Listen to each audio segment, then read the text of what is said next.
गलती। हम लोग सहन करते हैं, हम लोग भेदभाव झेलते हैं, शोषण झेलते हैं, यह हमारी गलती है। हमें तत्काल रिएक्शन करना चाहिए, एहसास दिलाना चाहिए कि तुम हमारी रोटियां खा रहे हो, हमारे इलाके में रह रहे हो, हमारे बाप दादाओं की जमीन पर तुम रह रहे हो, हम तुम्हारे बाप दादाओं की जमीन पर नहीं रह रहे। कुछ लेकर ये बात आपको बोलना चाहिए था। जाए।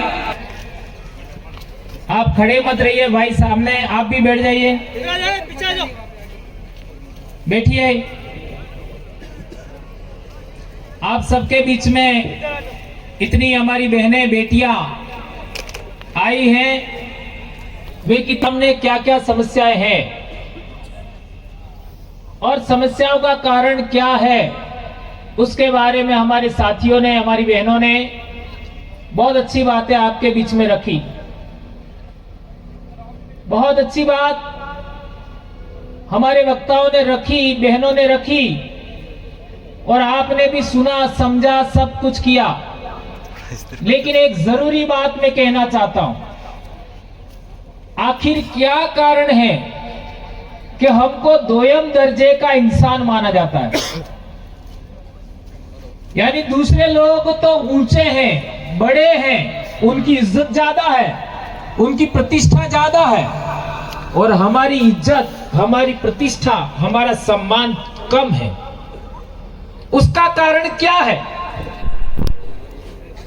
लोग कई अपनी अपनी बातें कहते हैं कि हम ऐसा है, वैसा है, यह है, वो है, और हमारे समाज को थोड़ा कम तरह आंका जाता है, नीचा आंका जाता है। आखिर उसका कारण क्या है? आप लोगों ने देखा होगा कि अपने इलाके में जो बच्चे स्कूल छोड़ देते हैं 9वीं 10वीं के आसपास, वे बच्चे अक्सर उल्टे सीधे बाल काटते हैं, 1 लाख 1.5 लाख की गाड़ी लाते हैं और फिर फास्ट गाड़ी चलाते हैं, एक्सीडेंट भी हो जाते हैं। अपन बहुत कुछ समझाते हैं, इसके बावजूद भी बच्चे नहीं समझते हैं, बात नहीं मानते, और इस बीच में कुछ बच्चों का एक्सीडेंट होकर के मृत्यु भी हो जाती है। ये पूरे आदिवासी बेल्ट के अंदर आप किसी भी राज्य में चले जाओ, मध्य प्रदेश में जाओ, यही समस्या मिलेगी। गुजरात में देखो, राजस्थान में देखो, कहीं पर भी चले जाओ, जो बच्चे ने स्कूल छोड़ दिया 8वीं से लगा करके 11वीं के बीच में, वो बच्चे अक्सर ऐसा ही करते हैं, क्योंकि वे बच्चे अपने आप को पढ़ाई के काबिल उन्होंने नहीं माना, यानी वो उस योग्य नहीं बन पाए, तो वह दूसरे मामले में कंपटीशन करते हैं। हमें हो कहीं कम हो, हम किसी से कम है क्या? तो जो उनकी पीढ़ी के बच्चे जो पढ़ाई में आगे बढ़ जाते हैं, वो उधर पढ़ाई में आगे बढ़ता है, ये अपने आप को रोब झाड़ने के लिए, इस तरीके से मैं किसी से कम हूं क्या, ऐसा दिखाने के लिए ऐसा बच्चे करते हैं। उसका कारण क्या है? उसकी भी जड़ में आप देखोगे तो हमारा समाज है वो स्वाभिमान के साथ जीवन बसर करने वाला समाज है। तो वो अपनी आशाओं, आकांक्षाओं, इच्छाओं के अनुरूप जब काम नहीं कर पाता है, तो वह दूसरे तरीके से अपने स्वाभिमान को दिखाने की कोशिश करता है। क्योंकि उस समय बच्चों को इतनी समझदारी नहीं होती है, इस वजह से वो अपना स्वाभिमान को जिंदा रखने के लिए, आगे बढ़ाने के लिए कि मैं भी किसी से कम नहीं हूं, यह दिखाने के इस तरीके की प्रतिस्पर्धा करता है। तो मैं कहना चाहता हूं, पहली बात तो हमारे बच्चों को पढ़ाई करनी है और जितना पढ़ सके उतना पढ़ाना है। हमारी बहन शांता ही ना बता रही थी पढ़ाई के बारे में। यह बात आप हमारे आने से पहले भी दूसरे साथियों ने कहा होगा, हमें हर बेटी को पढ़ाना है, हर बच्चे को पढ़ाना है, और यदि बेटी को पढ़ाओगे तो बाप का परिवार भी देखेगी और अपना परिवार भी देखेगी। इसलिए जितने साथी यहाँ पर आए हैं अपनी बेटियों को पढ़ाना ही है। इस इलाके के अंदर हमारी पढ़ाई का स्तर बहुत कम है। कोटड़ा की हालत तो और ज्यादा खराब है। वहां के स्कूल और चिकित्सालयों के क्या हालत है अखबार में आता है। मुझे हैरानी होती है कि आदिवासी बच्चे कितने बड़ी बड़ी पढ़ाई कर रहे हैं, कितने बड़ी बड़ी नौकरियां ले रहे हैं, और इस इलाके में हमारी बेटियां बेचने की नौबत आ रही है। दोस्तों, अखबार में छप के आता है कि आदिवासियों ने अपनी बेटी को बेच दिया। पिछले साल या कुछ महीने पहले अखबार में आया था। ये कोटड़ा जाडोल के बेल्ट में ये बात सुनने में आती है। और अभी अभी गुजरात के वलसाड़ से एक बात निकल के आई कि 15 से 19 साल के बीच की बेटियों का बच्चा हुआ।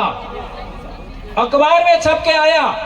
यानी हमारे बच्चों की हम लोग टाइम पर पढ़ाई नहीं करते हैं, उनको पाठ पढ़ना नहीं आता है, तो फिर वो बच्चे दूसरे कामकाज में गतिविधि में संलग्न हो जाता है। इसके बाद हम लोग अब बच्चा मान नहीं रहा ऐसा करके शादी करा देते हैं। इससे हमारे बच्चों पर बहुत असर पड़ रहा है। बच्चों में खून की कमी हो रही है, उनका लंबाई नहीं बढ़ रहा है, शरीर का विकास नहीं हो रहा है, और हमारी नस्ल है वो कमजोर हो रही है। इस बात का आप सबसे ज्यादा ध्यान देना है। रही बात हमारे इलाके में जन जागरण की, तो मैंने जो सवाल खड़ा किया कि हमको दूसरे लोग दोयम दर्जे का क्यों मानते हैं और वो अपने आप को ऊंचा क्यों मानते हैं, तो उसके लिए ज्यादा कुछ देखने की जरूरत नहीं है। किताबों में क्या लिखा यह महत्वपूर्ण कम है, शास्त्रों में क्या लिखा यह महत्वपूर्ण कम है। हमारे जीते जी कौन हमारे साथ कैसा व्यवहार कर रहा है, यह अनुभव बहुत बड़ा है। दोस्तों, यह बात समझना होगा।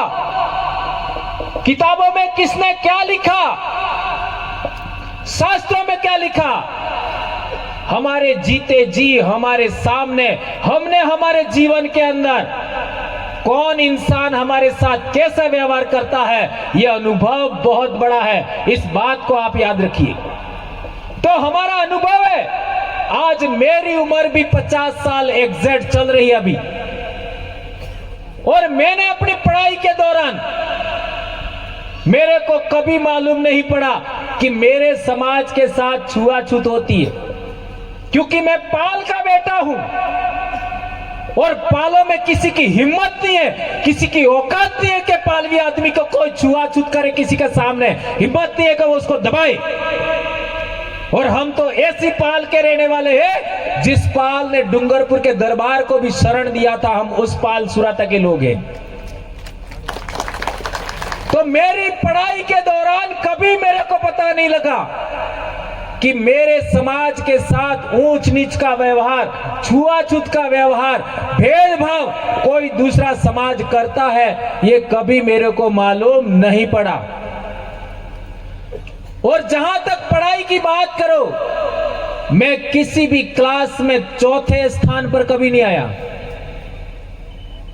मेरा सरकारी नौकरी होने तक पहला, दूसरा, तीसरा स्थान ही मेरा रहा, और जैसे जैसे बड़ी क्लास में आया पहला स्थान ही मेरा ज्यादा रहा है। 12वीं में भी पहला स्थान, एसटीसी में भी पहला स्थान, बीएड में पहला स्थान, और कॉलेज में मेरा दूसरा स्थान। ऐसी मेरा पढ़ाई रहा। तो मेरे को कभी मालूम ही नहीं पड़ा कि मेरे अपने समाज को दूसरे दर्जे का माना जाता है, छुआछूत बरती जाती है खान पान के मामले में, कभी मालूम नहीं पड़ा। लेकिन जैसे ही मैं नौकरी लगा और हमारा आसपुर ब्लॉक है, वहां पर मैं पहली बार गया, तो वहां एक बढ़िया भाई था, वो हमारे स्कूल पर आया और उसने हमको कहा कि मर्द साहब मेरे घर चाय पीने आना। अब उस समय मेरी इतनी कम उम्र थी कि मेरी मूछ तक नहीं आई थी, और उस गांव में पाटीदार लोग ज्यादा थे, तो वो कहते थे बाल बुद्धि मास्टर આવ્યો એમ। बाल बुद्धि એટલે समझ में આવ્યો, यानी छोटी उम्र का मास्टर आया है, क्योंकि मैं तो 21 साल में मेरी नौकरी होगी। तो मैं उसके घर चाय पीने गया, और वो भी इसलिए कि ये यहां रहेंगे तो मेरी दुकान पे सामान खरीदेंगे, उसका वो स्वार्थ। तो हम लोग 3-4 लोग गए, अब चाय पिलाई तो कप उन्होंने, उसके वाइफ ने वो वहीं पर नीचे रख दिए। अब ऐसा मेरे साथ में कभी हुआ नहीं था, तो मैंने, हमारा एक दूसरा साथी था, उसको पूछा कि ये अंदर क्यों नहीं लेके गए। तो उसने बताया कि यहाँ ऐसा ही होता है, ये दूसरे समाज के लोगों के साथ ऐसा करते हैं। तो मैं तो बहुत पालवी आदमी था, तो गुस्से हो गया। मैंने उस बढ़िया को ऐसी लताड़ लगाई सेम टाइम कि तुम्हारे घर पे जो सुविधा है ना, उससे ज्यादा मेरे घर सुविधा है। तुम्हारे घर में जितनी पढ़ाई नहीं है, उससे ज्यादा तो मेरे घर में पढ़ाई है। तुम्हारे पास जितनी जमीन नहीं है ना, उससे ज्यादा मेरे पास जमीन है। और मेरे घर में मैं छठवां आदमी हूं जो नौकरी कर रहा हूं। मेरे दादा भी पढ़े लिखे हैं, मेरा बाप भी पढ़ा लिखा है। ऐसा करके मैंने उस समय जो आए वो ठोक दिया। अब बेचारा वो तो हाथ जोड़ने लग गया, क्योंकि वो तो शायद ऐसा नहीं करता, लेकिन उसके परिवार में जो चलता था तो उसके वाइफ ने ऐसा कर दिया।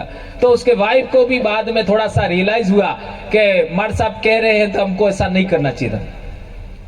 अब बेचारे वो लोगों ने माफी भी मांगी, और इसके बाद में उन्हीं के मकान में मैं रहा। और उनके घर में कभी भी छाछ बनती, छाछ दे जाते, घी बनता तो 1 कप घी मुफ्त में दे जाते। सोचिए, ये घटना मैंने आपको क्यों सुनाई? मैंने 1 मिनट भी वो बात स्वीकार नहीं की, सहन नहीं की, तत्काल रिएक्शन किया। यदि आपके साथ में गलत व्यवहार होता है और आपने तत्काल रिएक्शन किया होता तो आज आदिवासियों की यह दशा नहीं होती। हम लोग सहन करते हैं, हम लोग भेदभाव झेलते हैं, शोषण झेलते हैं, यह हमारी गलती है। हमें तत्काल रिएक्शन करना चाहिए, एहसास दिलाना चाहिए कि तुम हमारी रोटियां खा रहे हो, हमारे इलाके में रह रहे हो, हमारे बाप दादाओं की जमीन पर तुम रह रहे हो, हम तुम्हारे बाप दादाओं की जमीन पर नहीं रह रहे। ये बात आपको बोलना चाहिए था। आप लोगों ने ऐसी बातें नहीं बोली, आप लोगों ने सहनशीलता बरती, इसलिए आपको 2 दर्जे का माना जाता है। ये बात समझना होगा दोस्तों। इसलिए मैं कहना चाहता हूं कि हमारे साथ जो भी गलत व्यवहार हो उसको उसी भाषा में जवाब देना होगा, चाहे वो कोई भी समाज हो। हम यहां के मुर्गे हैं। 5 जनवरी 2011 सुप्रीम कोर्ट ने कहा कि भील आदिवासी भारत देश का इंडिजिनस है, अबोरिजिनल पीपल है, ओरिजिनल इनहेबिटेंट ऑफ इंडिया है, नेटिव पीपल है, आदिवासी है, यह लिखा है। और भारत देश का 8% आदिवासी इस देश का मूल मालिक है, बाकी सब लोग बाहर से आए हैं, यह सुप्रीम कोर्ट ने बोला। क्या सुप्रीम कोर्ट की बात गलत हो सकती है? यह बताइए। इसलिए मैं कहना चाहता हूं कि आपको पढ़ना पड़ेगा, जानकार बनना पड़ेगा, और संविधान के दायरे में रहते हुए, कानून के दायरे में रहते हुए हमें बोलना सीखना होगा। आज 2015 में जब आदिवासी परिवार बना तब बहुत सारे लोग बोलना नहीं जानते थे। आज देखिए, बोलने वाले इतने ज्यादा हो गए हैं, समय कम पड़ रहा है, समय कम पड़ रहा है। इतने सारे बोलने वाले वक्ता हैं, यह आदिवासी परिवार की ताकत है। यह किया है आदिवासी परिवार ने। कोई नहीं जानता था हमारे महापुरुषों को। आदिवासी महापुरुषों का जन्म जयंती दूर की बात है, चौक चौराया बनाना दूर की बात है। लगातार 10 साल के आसपास होना आया, इतना बड़ा जन जागरण चला और पिन पॉइंट जानकारी दिया। जो बात सच है, आज तक मैंने जो भी बात बोली है, एक बात भी गलत सिद्ध करके दिखाई है। मैं रोज 3 से 4 घंटा पढ़ता हूं। आज भी मेरे बच्चे कहते हैं कि हम पापा के बराबर हम नहीं पढ़ सकती। मेरे बच्चे कहते हैं, रोज पढ़ता हूं। मेरे समाज को कौन सी जानकारी मुझे दे दी है जो आने वाले समय में दूसरे लोग दे पाए या ना दे पाए, इतना पढ़ पाए या ना पढ़ पाए, वो सब जानकारी हम जुटाते हैं और फिर आपके बीच में रखते हैं। तो कई बार ऐसा भी लगता है कि ये बात हमने पहले कभी नहीं पढ़ी, कभी नहीं सुनी, लेकिन बाद में पता लगता है बात सच थी। इसलिए मैं कहना चाहता हूं कि दोयम दर्जे का आपको क्यों माना जाता है? दोयम दर्जा मतलब दूसरा दर्जा। तो आप इस देश के मूल रहने वाले हैं और दूसरे लोग यदि हम लोगों को ऊपर करेंगे, बराबर मानेंगे और आपका उनके ऊपर अपन को रखेंगे, तो उनको अपने आप को खतरा महसूस हो रहा है। यह है बड़ी समस्या। यदि हम लोग अपने अधिकारों को जान गए, अच्छी पढ़ाई ले लिया, अच्छा हमारा स्वास्थ्य हो गया, अच्छे हॉस्पिटल चिकित्सालय खुल गए, अच्छी स्कूलें खुल गई और अच्छी खेती बाड़ी करने लग गए, अच्छा पशुपालन करने लग गए, जल जंगल जमीन विकसित हो गया, हमारे हर घर पे पानी पहुंच गया, तो हम खेती बाड़ी में भी नंबर 1 हो सकते हैं, पढ़ाई में नंबर 1 हो सकते हैं, स्वास्थ्य में नंबर 1 हो सकते हैं, मजदूरी में तो हम नंबर 1 है ही सही। तो इस देश में राज्य व्यवस्था जो चल रही है, उसमें राजे हम पुनः बन जाएंगे, पुनः राजा बन जाएंगे। इसलिए हमारे साथ ऐसा व्यवहार होता है, यह बात समझना होगा। आज से आपका 4वीं, 5वीं, 7वीं, 8वीं शताब्दी तक भारत देश में कौन कौन राजा थी? हमारे डूंगरपुर की बात करो, 13वीं शताब्दी में हमारा राजा था। इधर भी हम देखें तो आप लोगों ने देखा ही होगा, लास्ट 10वीं शताब्दी तक इस पूरे अरावली बेल्ट में भील राजा ही रहा करते थे। तो हमारे बाप दादे राजे महाराजे थे। तो आप कोई छोटी मोटी कौम के बच्चे नहीं हो, आप लोग भी राजसी खून के बच्चे हो, रॉयल ब्लड हो, और आप लोगों ने अपनी कीमत नहीं समझी। और जिस दिन आपने अपनी कीमत समझ ली, उस दिन आप समाज को जागृत करोगे, समाज को आगे बढ़ाओगे, एकता कायम करोगे, अपनी बहन बेटियों की इज्जत करोगे, अपने भाइयों की इज्जत करोगे, और कभी भी आदिवासी बनाम आदिवासी लड़ाई नहीं लड़ोगे। उस दिन तुम इस देश के वापस राजा बन सकते हो। ये बात याद रखनी है और इस बात को जागृत करने के लिए हम लोग काम कर रहे हैं। दोस्तों, आज ग्रासिया समाज अपने आप को राजपूत मानता है, ऐसा कहते हैं, और भाइयों ने बताया उसका कारण भी यही है। ग्रासिया समाज दूसरे समाज की उपस्थिति में अपने आप को नीचा मानने के लिए तैयार नहीं है। ये बात है इसमें, ये कोई गलत बात नहीं है।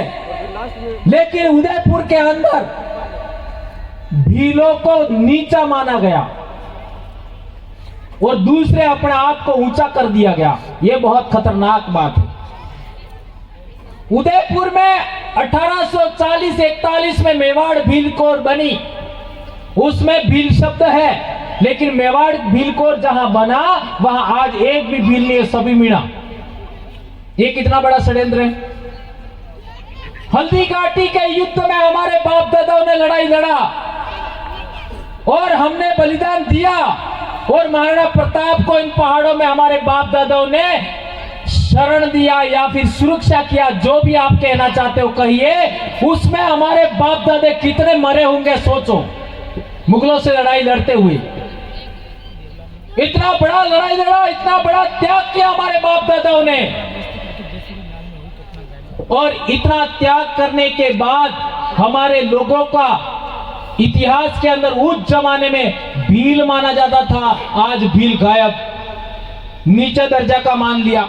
उदयपुर के आसपास गमे थी और इंटरनेट जाओ कहीं क्या न कहीं क्या। ये भील नाम गायब क्यों किया, ये कभी समझा आपने?